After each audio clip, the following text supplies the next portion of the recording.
So I was 12 years old. I moved into the projects of North Minneapolis because I grew up in detention centers and foster care and as an orphan. And so at 12 years old, I moved into the projects. And by 15 years old, I was trying to figure out a way to earn money other than how everybody in my neighborhood was earning money. And so I decided what I would do is I would start a painting company. Because whenever I got into trouble or I would swear as punishment, they would make me paint. So I became a pretty good little painter. So I went to my friends in shop class and I said, please make me up some flyers that say Saeks Painting and Light Construction. And then I got the flyers and I handed them out all over town on grocery store bulletin boards and on car windshields, hoping for somebody to call me. Finally, after a couple weeks, I got my first prospect call. Person said, hey, I need you to come out and quote this job. I thought, okay, great, I'll be there. Hung up the phone and I thought, holy crap, I don't own a paintbrush. What am I going to do? So I went to the local paint store, went up to the paint manager and I said, sir, I just started this new business and I have a prospect that wants me to go out and quote the job, but I don't have any experience. Could you help me? Now he took a look at me and said, kid, get the heck out of my store. Now I didn't realize it at the time. I had long hair, an army jacket, a 9mm. I didn't exactly look like a business owner, right? So he says, okay, kid, I'll help you. So he goes over to the shelf and he grabs a quart of paint and he sticks a paintbrush in it and he starts spackling me with paint. I'm looking at this, I'm all covered with paint. He gives me a clipboard and a calculator and he says, here you go, kid, go get all the details and come back. So off I go. I get to the prospect's house.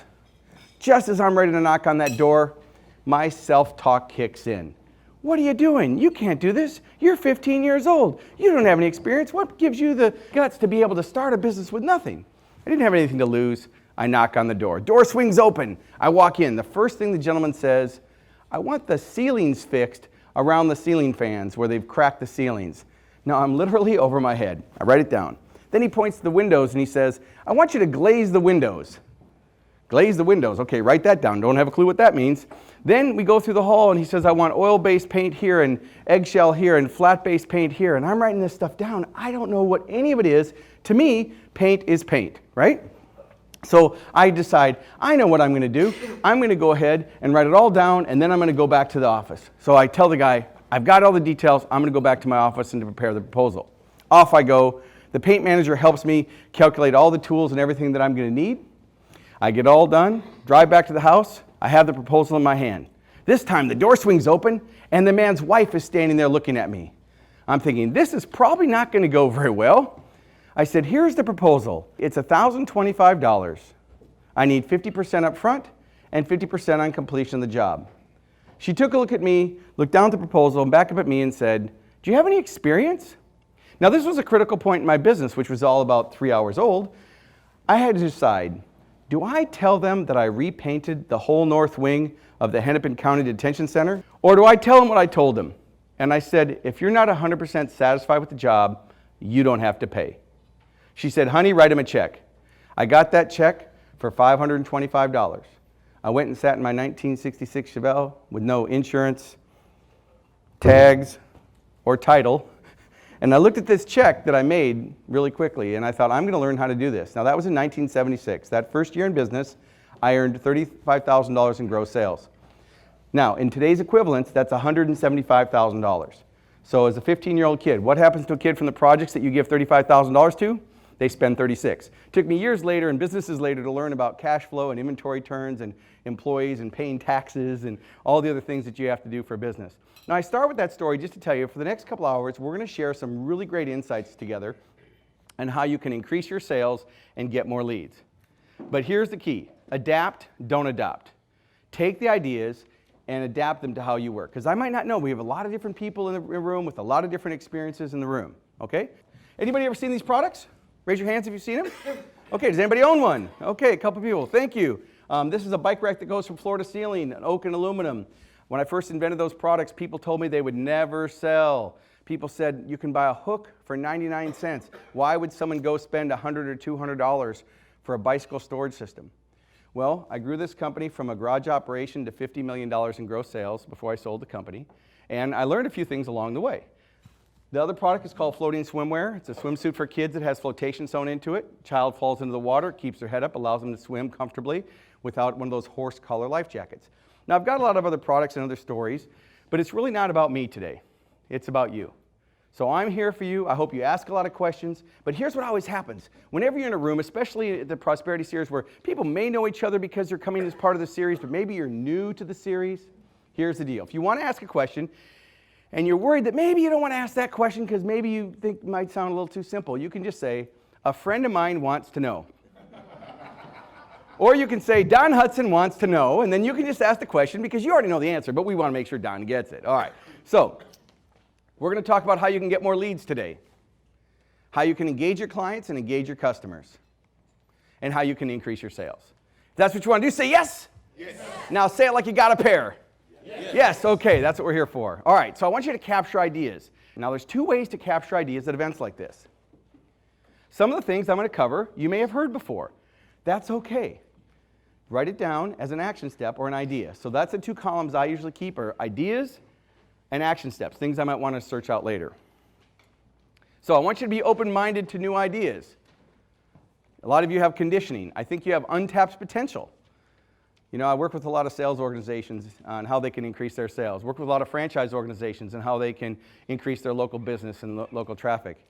And it always comes down to a belief system. I believe they have untapped potential. If a kid from the projects can run 7-figure businesses, I know that all of you have a lot more education than I did when I started.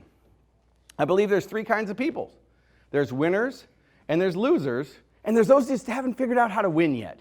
So regardless of where you are, maybe you're extremely successful and you're doing everything right, well, there are always going to be ways that you can better your best. And that's what today's about. So we're going to tap in to what's inside you. That's what I hope. I want you to rethink, reframe, and refocus. That's what this is all about today. So let's get right into how do you get the sales success mindset. Well, it starts with your BS. What's BS stand for? Anybody? Belief system, right? Some people might have thought it's the other BS, right? But sometimes your belief system is also what? BS, right? It could be bull. So you got to think about that. You know, I was talking to Don on the way over, and we were talking about what's the one thing you've learned this year. And I was talking about, well, the one thing is don't forget the fundamentals. And I also believe that if you have a belief that isn't serving you, maybe it's time to get some new beliefs, right? So that might be the action step. Maybe you have a belief that's holding you back. Maybe you have a belief that it's the competition, or it's the market, or the timing. Now, for those of you that are wondering, I have content in here that we may skip. I may skip a slide from now and then. Don't worry, you're going to get copies of all the slides. If you want, one of the great ways whenever you're in an event and you have your cell phone with you, grab your phone and take a picture. So let's get right into it, your self-talk. When I started that first business, my self-talk almost talked me out of it. When I started my bike rack company, my sporting goods company, my automotive company, my self-talk always has been the first thing I had to overcome. I want you to think about your role today. I know we have people here from many companies. A lot of you came with the same people. Raise your hand if you're at a table with someone you know that you came with. Raise your hand. Okay, so look at those people you came with. Those are used people. The next time you come to an event, spread out, because you might get ideas from the people that are here. So you're going to learn, obviously, from the presenters and part of this Prosperity Series, and the next event with Terry and Don, you're going to learn. But the next time you come, sit somewhere different. Spread out. Put one person at every table. Meet the people that are here, because they're in your community. They might have an answer to a solution. And that's one of the beauties of the Prosperity Series, is you get to network with the people that are here. So sure, you get the opportunity to hear from speakers and everything, but the person next to you might have the answer to your problem. So spread out next time, break it up a little bit, change your role. We talked about belief system. Let's talk about conditioning. First instinct, out loud. What color are yield signs? Yellow and black. Okay. What color are yield signs, everybody? Okay, who said red and white? Gentleman over here. Give him a round of applause, please. Yield signs are red and white. Now, for the rest of you that are sitting here thinking, they're yellow, write it down as your first action step. Check the color of yield signs. Because yield signs have been red and white in the United States since 1971. So yield signs are not yellow, they're red and white, but it has to do with your conditioning. You came in here with certain conditioning. Facebook doesn't work, LinkedIn doesn't work, YouTube doesn't work, generational marketing doesn't work, cold calling doesn't work. You might have come in here with belief systems that aren't serving you. So just for the next couple hours, all I ask is let's play, let's have some fun, let's explore a few things, because you're going to find that maybe your conditioning is what's holding you back. We know it's not what you know, it's what you do, right? We know that a lot of these things you know what to do, it's just are you really doing them? So what's your 20%? What's the 20% that you have in your business right now that's producing all of your results? If you're a business owner like me, I guarantee you there's 20% of your employees that are producing 80% of your results. If you have sales teams, there's 20% of your team that's producing 80% of your results. And if you have customers, there's 20% of your customers that are producing 80% of your problems, right? And sometimes you have to let customers go. Sometimes the money that the income you're making, the revenue you're making from that troubled customer isn't worth the intellectual time it takes to take care of that customer. And so sometimes you have to release your customers up for new opportunities, right? You let them go. You just tell them we're not a good fit. I'm sure someone would serve you better, and let them go and release their energy to somebody else. So what's your 20%? I want you to think about what's the 20% that you have that's really making you successful, and how can you do more of it? So it's time to adapt. The marketplace has changed. There's all kinds of challenges. Buyer behaviors have changed, the way people make decisions. I don't care what business you're in, buyer behaviors have changed. Buyers come and they think they're more prepared by the time they already call you, right? You're not in your head. They think they know everything because they went to your website, or they used Google and they searched for a few things. So they come with different questions. The sales process has changed because of the information overload. So how do you deal with that from a sales position? People are more informed, they have more choices. There's less brand loyalty, especially with the different generations. There's less brand loyalty. They didn't grow up with brands, they grow up trying to find the best price. Increased competition, there's always going to be someone cheaper, and I never believe that you should sell on price. I just don't. It's always value. When anybody tells me, I talk to a sales team and they say, oh, well, it's our pricing. That's our biggest challenge. There's pricing in the marketplace. I always tell you, it's not a price issue. It's a value issue. If people aren't paying your prices, it's because you're not communicating the value. See, sales and marketing isn't some trickery or some special sauce. It's just giving people enough information that they can make good decisions. That's all it is. So how do you communicate more value? How do you do it digitally? How do you do it physically? That's what we're going to be talking about. And of course, there's generational differences. I think some of you are making it too hard. Profit hides a lot of mistakes. Hear that clearly. You might be very successful, but profit can hide a lot of mistakes. You might be doing something or spending money on something that isn't working. So I want you to challenge and go back and look at what you're doing to see if maybe you're burning some money. Because at the end of the day, there's really only 4 ways to grow a business. Only 4. We're going to give you hundreds of ideas today, but there's only 4. First way, get more customers and clients, right? Just get more. But some of us don't want more clients, they want better clients, right? They want clients that spend more money and less clients. Number 2, increase the average transaction, which means you're maximizing the client experience. They're coming to you and they're getting more, okay? So how do you maximize the client experience? How do you get them to spend more money with you? Then increase the frequency of purchase. How do you get them to come back more often? Now, if you're selling something that's not a frequency of purchase type deal because you installed equipment or a specific solution, well then how do you get referrals? And the 4th way is leverage your resources. So real quick, increase the customers, increase the average transaction, increase the frequency of purchase, and leverage your resources. That's it. Everything you're going to learn in any event and anything in the prosperity, it's going to fall into one of those 4 categories. A lot of times it's multiples. And I like to keep things simple. I'm typically brought into organizations and associations to help make complicated things easy. And so that's what we're going to do today. I try to keep things simple. I can go as deep as you want into the bug dirt, but we're going to give you as many ideas as we can and answer as many questions as we can. So I think some of you are just making it too hard. You just need to go back and look at what you're doing. You might be making it too hard. So let's take a look at some small thinking habits. I know that isn't anybody in this room.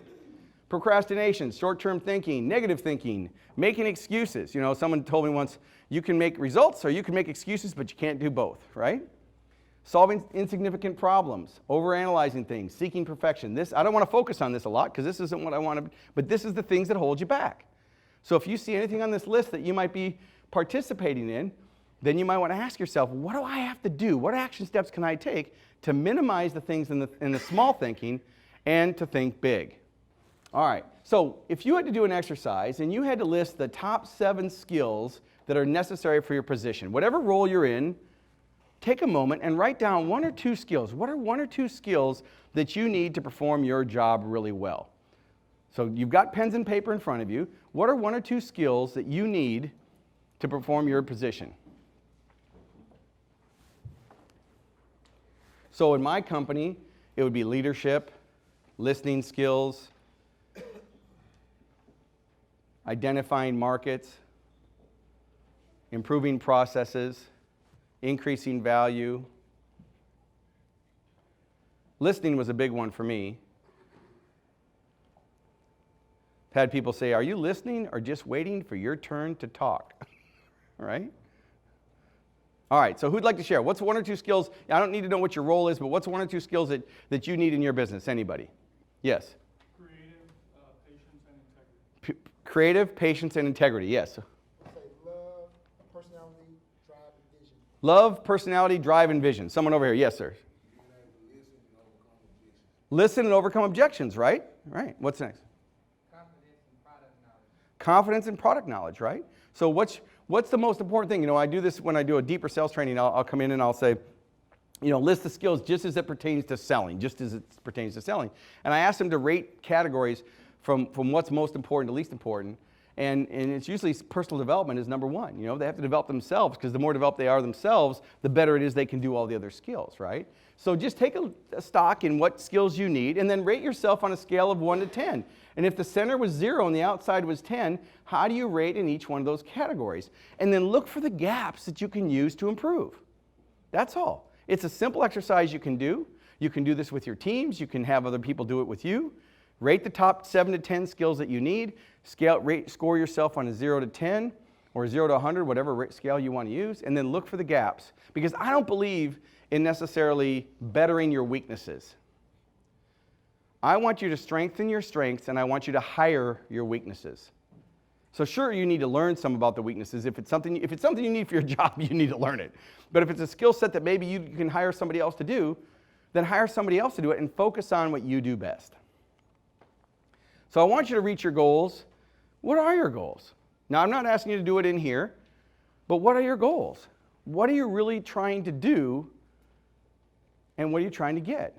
And are you measuring it? Are you measuring the key performance indicators? Do you have a dashboard report? What are your measurements? Do you have conditions of satisfaction? Like, do you know what success looks like? And then what are you doing? And I know this, this is nothing new. I mean, they've been talking about this for 1,000 years. You know, get a goal, write it down. You know, there's an old saying, go get a 10-cent pencil and go write down some $1 million ideas, right? So what are your goals? Have you looked at them as a team? And are you measuring them? And I don't just mean in January and then looking at them again in December, okay? But this is a great way to keep everybody on track. All right, so let's move on past that. Let's go to here. So here's some things I found that increase performance. Setting good priorities. Setting good priorities, blocking time out. I know when you're selling, you've got to have blocked time. I'm sure most of you do this, but if I'm doing inside sales and I'm calling prospects or meeting planners to find out about speaking engagements or clients to talk about consulting services, I block out time.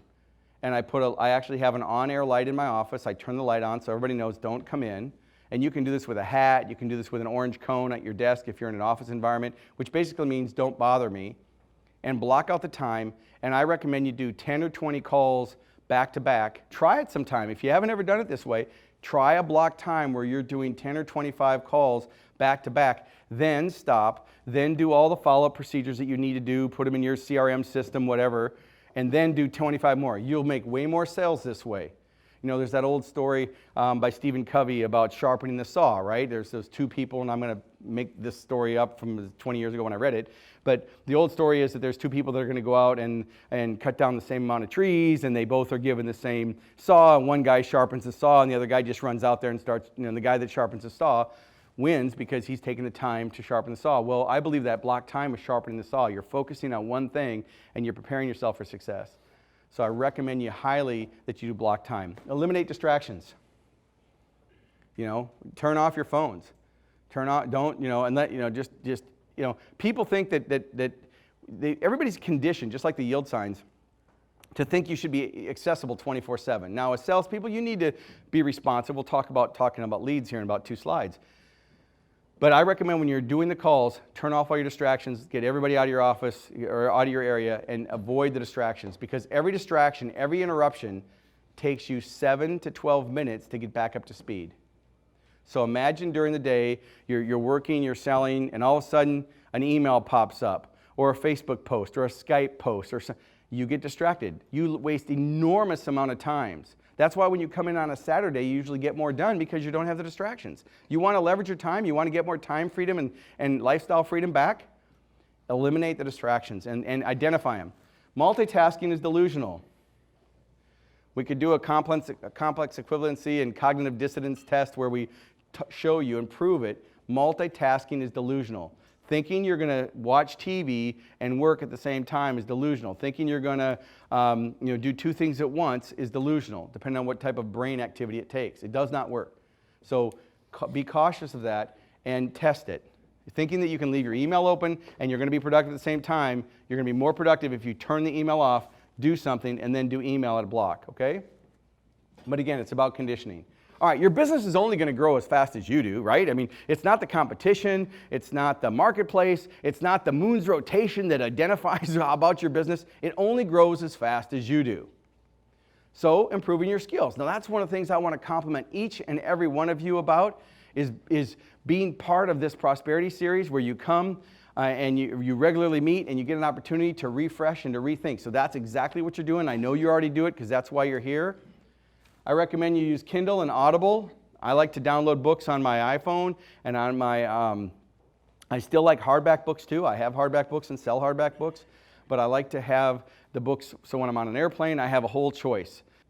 All right, so let's get into some ideas that you can use to really improve the sales. Now, you don't have to worry about writing all this down, so don't worry. You don't have to write all this down, but just think about it. You know, you're going to attract people into your funnel. You want to convert them to be a prospect. You want to close them to develop a relationship and sell. And then you want to delight them and be able to do it. So you need to take them from a suspect to a prospect to a qualified lead to a customer or client and then to an advocate. Raise your hand in here if you use Net Promoter Scores. Raise your hand if you know what I'm talking about. Okay, 2 people. Okay, good. A Net Promoter Score is, and I know you've seen this. It's where someone asks you the question. They say, on a scale of 1 to 10, with 10 being best, how likely is it that you would recommend this to a friend or colleague? Now, it was from a book called The Ultimate Question, and he claims it, and I've also seen this for many, many years. You're basically surveying your clients to find out, on a scale of 1 to 10, would they recommend you to a friend or colleague? And it's called the Net Promoter. It means, are they going to promote you? And there's a lot of companies that sell it and teach it and train it, but it's really a simple question.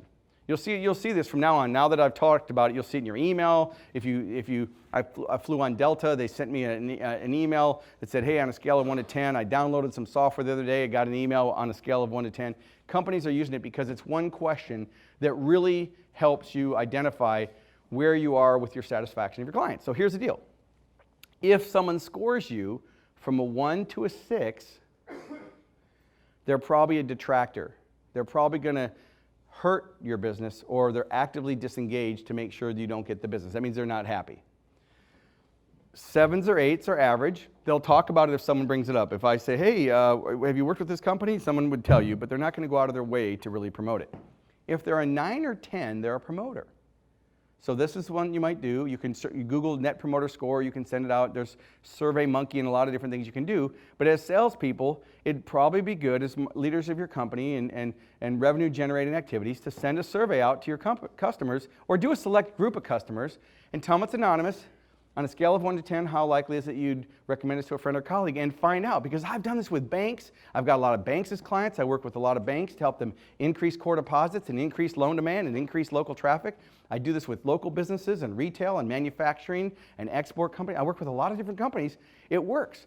Do the Net Promoter Score. It's a great way to find out where people are.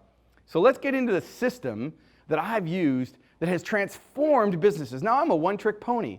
You know, Don and Terry, they gave me such a great introduction. They said, oh, Ford's got all these great ideas. You know what? I'm a one-trick pony, and I'm going to share with you the system that I've used to make millions of dollars and over $1 billion in sales for my clients. And I'm going to share it with you right now. It's 3 simple parts. First part, message. And yes, this is something, if you're going to write something down, this would be it. Message. Now there's 3 parts to this system. Message is your benefit messages. What's the benefits? What's the reason people buy from you or call you or do business with you? Now this is nothing new, but just hold on. Second part, market.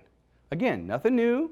You probably know who your customer avatars are, who your customers are, what's your ideal prospect look like, what generation do they fall into? Are they a millennial, a Gen Y, a Gen X? Are they a boomer, a traditionalist? Right? Don't worry, don't get caught up in that. If you want to learn about generational marketing, come to the next session where Terry will specialize in helping you identify how to connect to the right generations and how to motivate millennials and how to work with the teams and all that. But for today, what's your market or multiple markets? And then, of course, what methods are you using? Now, this is a 3-part system that's so simple, but people often overlook it. I was doing a program in New York for a large company. And the people in the audience all earned over $250,000 a year as a base salary. So these people made some decent money, right? And so the conference starts, there's about 150 people in the room, and they're in the back talking, they're talking about playing golf, they're reading the newspaper, and I get introduced, right? And I'm up there, hi, this is Ford Saeks, and the crowd goes wild, and no one's talking, they're all looking around, and no one's paying any attention to me. And I'm thinking, oh, this is great, I've gotten paid, 5 figures to come in and do a presentation, and I don't have anybody's attention, and these people don't really care about me being there. They want to go play golf, all right? So I said, guys, we're here. I said, tell you what, can I get your attention? I tapped on the microphone. I said, give me 10 minutes, and if in 10 minutes I haven't shown you that it's going to be worth our time, we'll stop and you guys can all play golf. How's that sound? And everybody claps. Of course, the meeting planner looks at me and says, what the heck? And I turned to him, I go, I already got my check. And of course, everybody laughed, I said, okay, here's how we're going to do this. I said, show me who your hot shot is. Now, these were marketing CMOs for a large company that did promotions for Ringling Brothers, Sesame Street Live, concerts. They ran facilities all across the United States for large convention centers and large arenas. I say, okay, who's your hot shot in the audience? Who's the guy who you guys think is your top producer, your best marketer? So the guy raises his hand. I put a chair up at the front. I say, okay, we're going to do a hot seat. Now, this is where they had to bring all their marketing materials to me, to be with me, so I could see what advertising and things that they're doing. So I said, okay, so you're the hot guy, right? He's, yes. And I said, okay, Bob, we'll call him Bob for today. I said, show me the best advertisement that you're so proud of. What's a piece that you've done? And so he looks through his materials, and he grabs a newspaper clipping, and he hands it to me. And I said, now, before I look at this, Bob, and I held it behind me, I said, we're going to go through a system where we look at what message are you sending, what's your market, and what's your method. Because the key to this system is when you get the combinations of these things right, your sales and performance skyrocket. That's why I'm a one-trick pony. When I come in and work as a consultant or a high-end consultant, this is what I do. I look at your messaging, I look at your markets, I look for gaps in the communication and how you're selling, and I close that gap and increase sales. That's what I do. Okay? So I take a look at him and I said, so what's one of the things you're promoting for this? And I held the newspaper down. He said, Sesame Street Live. And I said, okay, let's take a look at this. So your outcome is to get more butts and seats at the arena. He says, yes. It's okay. So we understand the premise of what he's doing. So I take a look at the ad, and it's a big picture of Big Bird. And the headline says, let's be friends. So his message was, let's be friends. So I turned to Bob and I said, Bob, who are you sending that message to? He said, kids. I said, okay, Bob. So it says, let's be friends, big picture, Big Bird. And at the bottom, it was dates and times of the shows in the arena, right? The little details and what the dates of the event were going to be. I said, so your message is let's be friends. Your market is kids. And the method is a full-page ad in a newspaper. Really? And then I flip it over. And I said, and it's the financial section. So how many kids, now all of a sudden I got everybody's attention, right? Because I asked him, I said, how much was that full page ad? He said $70,000. He was all proud of it, $70,000. I said, so you spent $70,000 to send the message, let's be friends, to kids, use the newspaper in the financial section. Now how smart is that, Bob? Now I got everybody's attention, okay? They're all squirming in their seats, they're all hiding their own materials. And I said, Bob, what the hell are you doing cutting down trees and hurting people? This is not going to help anybody. I said, here's the deal. Why do people go to Sesame Street Live? Well, they want family time and they want memories with their kids. I said, okay, why don't they go? Well, it's a pain in the butt. They think it's going to be a hassle with parking. They think it's going to be, a hassle. I said, fine. We know the message is wrong. We're not going to change the method. He has to keep the method. Let's go back and change the message, and let's go back and change what you're sending. Send it to the parents. Change the visuals to be kids coming out with souvenirs and things and smiles on their face, and put a headline that says, create lasting memories for your kids. Spend quality family time in 2 hours or less. And then the bullet points were from the parking lot to the door in less than 7 minutes. And so no hassle. Put the benefits. Now they went back and I spent time with them redoing all their ads, and the rest of the day we spent in there redoing all their ads and their messaging and marketing. I increased their sales 30%. Okay, they paid me 5 figures for 10 years in a row to come back every year and help their team. Guess what? This is all I did. Was I doing anything that was that fancy? No. I changed the message, changed the market, changed the method. Another quick story. So I had a boat. And a lot of people say a boat is just a hole in the water that you throw money into, right? But no, I loved my boat. It was great experience. But the problem was I bought this boat because I'm an entrepreneur and I wanted to disconnect. I wanted a time where I could go away and turn off the phones and just get away, right? No nothing. So this is before, almost before cell phones and certainly before the internet when I had the boat. So I'm on the boat and my son at the time was 5 years old. And my wife was petrified that Logan was going to drown, that he was going to drown on the boat. Now, you got to understand, I live in Wichita, Kansas. The lake, you could probably throw a rock across. I had a 27-foot boat. The lake was about 1.5 miles wide. I mean, I didn't need that big of a boat, all right? So we're not talking that big of a lake. But my wife was petrified that poor Logan was going to drown. So I'm at a boat show, and every time he had every time he had a life jacket on, he had to wear one of those orange collared life jackets. And every time he would walk, we had to have a tether on him so he could only play in the little back area of the boat. And he was just crying the whole time. And I'm thinking there, this is no fun. My wife's upset. She's bitching at me. The son's crying. And I'm sitting on this boat thinking, how am I supposed to enjoy myself? This is not what I got the thing on. So there was a boat show that weekend. I say, Logan, let's go to the boat show. So we go to the show, and he's 5 years old. And we're wandering around this boat show looking at the boats. And I see this sign that says floating swimwear.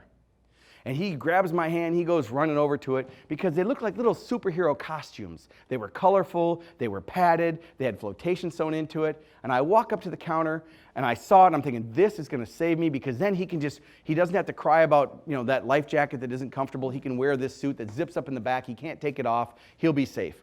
I walk up to the counter, I said, I want 2 of those. The man looks right at me and says, don't you wanna know how much they cost? Now as a salesperson myself, I'm thinking, is that really the first question he should be asking me? And I'm thinking, clear! I'm like, really? But I'm in my jeans and t-shirt. I'm not here to sell anything. So I said, sir, I just need 2 of them. I said, how much are they? He said, they're $35. So I give him the check for $70. And after I'm done, I'm walking away. And I always carry cards with me. And I've got a few cards that I put out on the desks, in front of you. Some of you have them. If not, you can get one later. But I have a plastic card. It's memorable. So I always carry cards with me.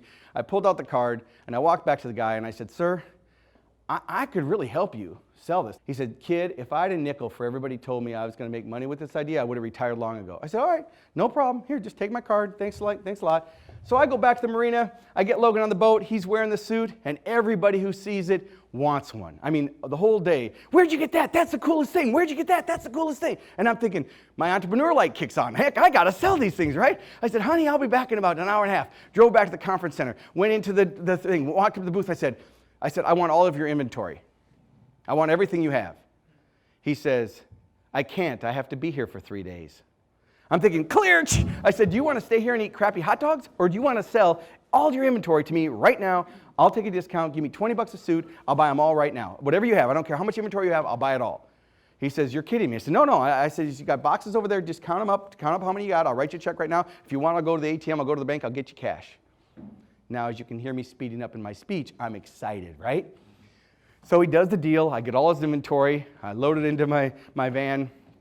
I go back to the marina, and I take all the potato chips, and I throw them on the floor, and I start stacking the suits up in the marina where they sell bait and everything. This is in Wichita, Kansas, okay? This isn't this isn't the Mississippi River, all right? This is just a little bitty bait shop in Wichita, Kansas in the marina. And I make a deal with the owner that I'll give him like $5 or $6 a suit for every one I sell. I sell them all out in about 3 weeks.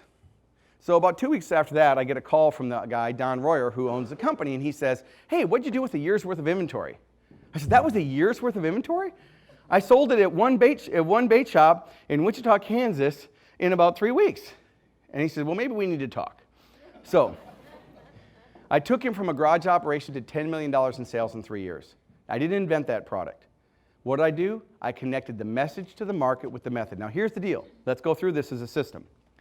He thought his message was save kids' lives and give parents peace of mind. He thought his market were people with pools and people around boats. And he thought his method was to stand at retail trade shows and sell suits one at a time. I looked at it, and because of my experience with distribution models, I said, no. Your message is instant profit center.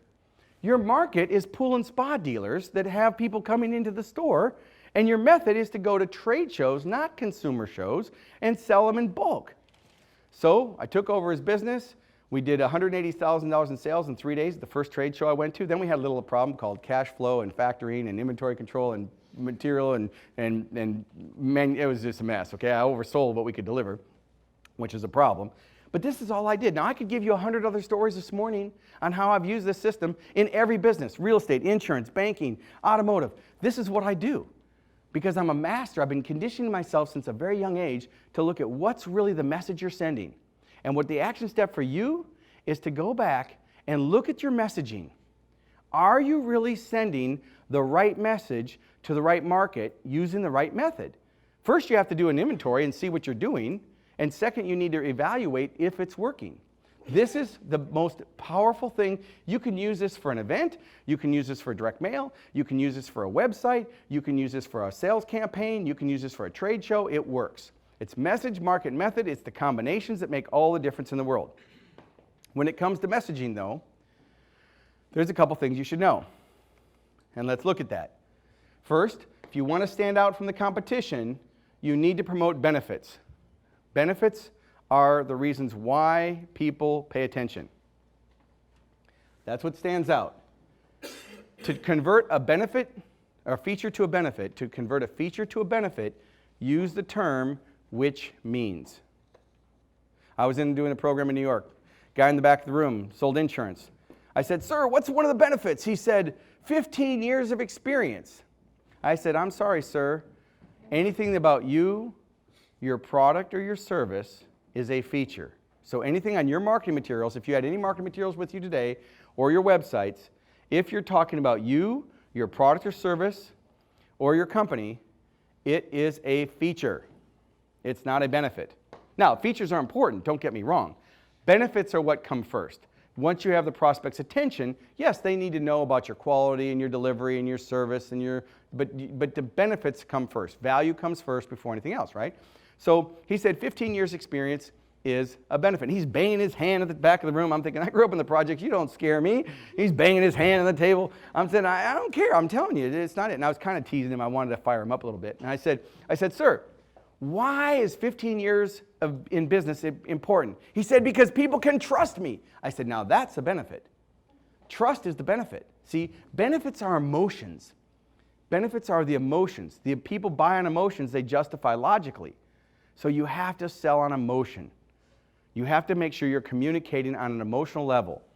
And some of you have just gotten conditioned. You've been doing your job so long that you just take it for granted, and you're forgetting that dynamic between the prospect that maybe they don't really understand the value. So if you want to start somewhere, start with making sure you're communicating benefits. Now, I'm not going to go through this list. This is nothing new. These are 10 things on what people, motivational triggers. You know, people want more money, they want to save money, they want to look better, they want to learn something. But these are all emotions. They're all emotions. Now, you're going to get copies of the slides, but you're welcome to take photos. But you could make your own list. What are the motivational triggers in your business that make people pay attention? But remember, there are two types of prospects. There are the readers and the scanners. Which one do you suppose I am?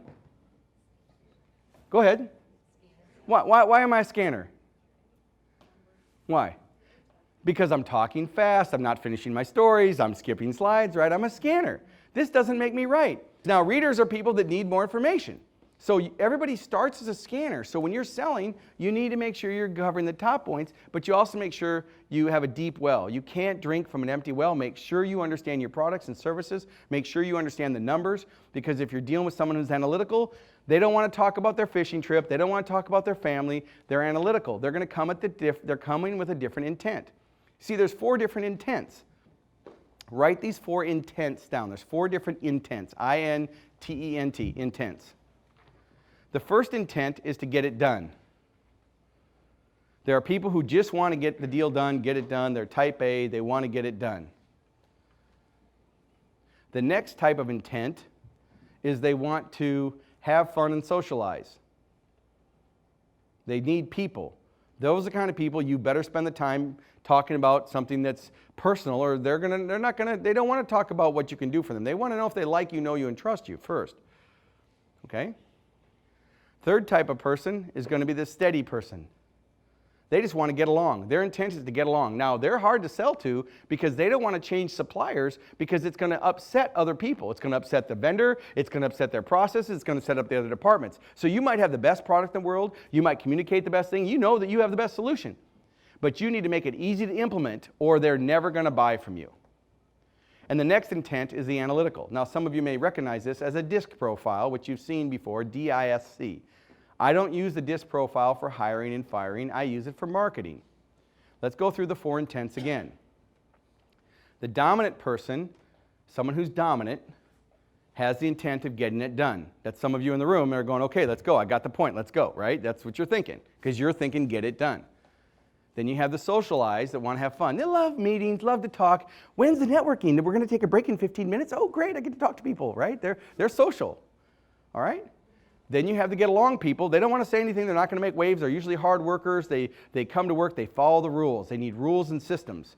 They need to make sure they're going to reduce conflict. If you're selling to that type of person, you have to show how easy it is, how the smooth this process is going to be, and everybody's going to love it.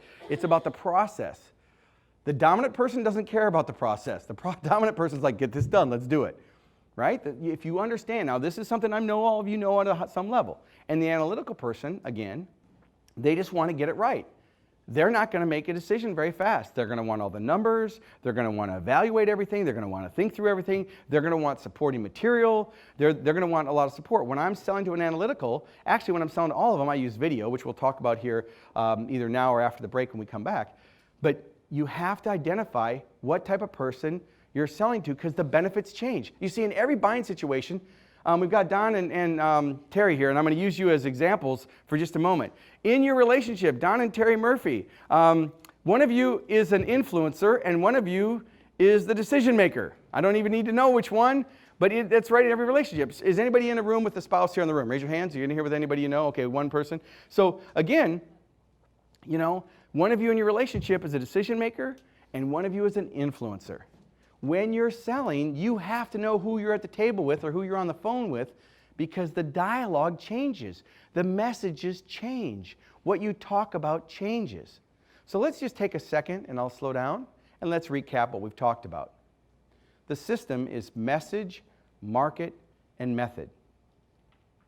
You have to know who the influencers are and who the decision makers are, because you have to tailor your message. You have to know if they're a scanner and a reader. Do they need more information, or do they just need the bullet points? And what personality, what dominant personality style are they? See, you can tell the dominant people, they're about significant success. You're going to walk in, they're going to have accolades and trophies and certificates of completion and, you know, everything from their 6th grade high school all the way up to their college. They're all about significant. Nothing wrong with it. That's one of me. I'm that kind of guy, so I get it. But, you know, trophies, they're all about success, right? They're all about showing you that they're successful, right? You know, a kid from the projects goes from the penthouse, from the projects to the penthouse. You know, I'm really proud of what I've been able to do, because at the inside, I'm still that 9th grade. See, I have a 9th grade education. And I made more money by the time I got out of high school than my teachers were making. But I learned a lot along the way, because when I had that painting company, I had 3 crews working for me, and their average age was 40 years old. So I was a kid with no discipline, no consistency, and these 40-year-olds were teaching me the business. I was selling it, but they were doing the work, and they were making 60%. So the recap: influencers, decision makers. You need to know what kind of personality. Dominant. Then you have the fun. You'll know they're social if they ask you questions about their family, if they're interested in you. Like me, now raise your hand if I came around today and met you before the event. Raise your hand. Not one of you. I met one gentleman, but how did I meet you? Don took me over to me and had me introduce you, right? Because I don't do that. I'm not one of those networkers, hi, I'm Ford, hi, I'm Ford. I'm not wanting to do that before the event. I just don't do it. I go to large conferences. They're like, oh, come to our executive dinner. I'm like, nah, I'd rather put a fork in my eye. I'm not doing it. It's not because I don't like people. It's just I'm not going to do that. I'll do it now and I'll do it at the break, but I'm not going to do that cold. It's just not my style. That doesn't mean I'm wrong. It just means I'm different. So we have influential. You can tell those people. Then you have the get along people. Now these people are great. You can always tell them in your company. They always have food. They have food. They have extra office supplies. They have vitamins, and they have medicine, and they have pens and paper, right? You guys are not, because they don't want any conflict. Oh, you need something? I've got it. You go to their drawer, I guarantee it. They've got candy on their desk and food in their drawer. They're like a, what do they call a prepper, right? If the world ends, you go with those people because they are prepared. They are usually the hardest worker in the company. They come early, they stay late, they volunteer. They're highly educated. Don't misunderstand these people. But they want to get along. And if you're working with someone who wants to get along and you're selling, you've got to make the process really easy to implement. And so if you use terms like, and what was your name, sir? What was your name? I'm Roby. Roby. So if I say, Roby, you're going to love this. Your vendors are going to love this. If he's someone who wants to get along, it's going to be great. I actually need to say it's not going to be a conflict. It's going to be great. He needs to hear it, as opposed to if someone's a type A, they don't need to. Okay, you've heard that enough. You get the point. All right, let's move on. So if you can't explain it simply enough, you don't understand it well enough. So go back as an action step, look at your marketing, look at your sales presentations, look at your letters, and make sure you're communicating. Now, these are the 8 things to consider. Now, I don't have a lot of slides with a lot of words on them, but this is one I want you to see. And just think about it. Now, if you think about this, you can get this, right? You need a headline, which is your opening sentence. You need a subhead that supports it, emotional hook, benefits, features, social proof. What's social proof? Anybody? Testimonials, right? Social proof goes a long way for buyer behavior. Now, as speakers, who Dar and I and Terry and people who go out and speak and do this for a living, you have to have testimonials in order to show why should someone listen to you? Why would they give you the credibility? If you're a New York Times bestselling author, well, that's credibility. If you've got testimonials, that's credibility. So the point here is just capture more social proof and then use it. Use it on your website. All right, let's do one more thing here before the break. Lead magnets. If you want to get more leads, you have to have a way to get them into your funnel. And it's with a term called a lead magnet. Now, this is a fancy term for saying give them something of value to get them to pay attention. What's a lead magnet that you have in your business? Now, there's 2 types of lead magnets. There's value added, which is how-to lead magnets. And then there are shopping lead magnets. A shopping lead magnet is they come with the buying intent. You know they're going to buy when they come to your site or talk to you. And you're saying, sign up for this and get a discount. So depending upon your business model, there's 2 types of lead magnets. There's the at the time of the purchase. You know they're going to make a decision. You want to capture that client before they move on. You're saying order today and save 10% and then subscribe. So you're getting their contact information. They're subscribing to get a discount coupon code. So they come and they visit, and this is mainly used online. Sign up today and get 10% off. Same thing you see when you go through Target and they ask you to sign up for a credit card. It's the same. They're just trying to build a lead. That's all they're doing. It's a different type of lead magnet. Now, the kind that I like the most are the value-added ones. What problems do you solve that other people would pay to make go away? Come up with something that builds trust and credibility. See, the content positions you as an expert. That's why you create the free piece. The action step, let's talk about, as we take a break, let's summarize a couple things we've covered this morning. We talked about mindset. Your mindset drives everything. We talked about conditioning and belief system. We talked about the message, the market, the method. We talked about the different types of buying styles and the intent of how people buy. And then we closed up this first segment talking about lead magnets on how you can actually use them to solicit them, whether they're on your website, in person, through email, on YouTube, send them a link, whatever you can do.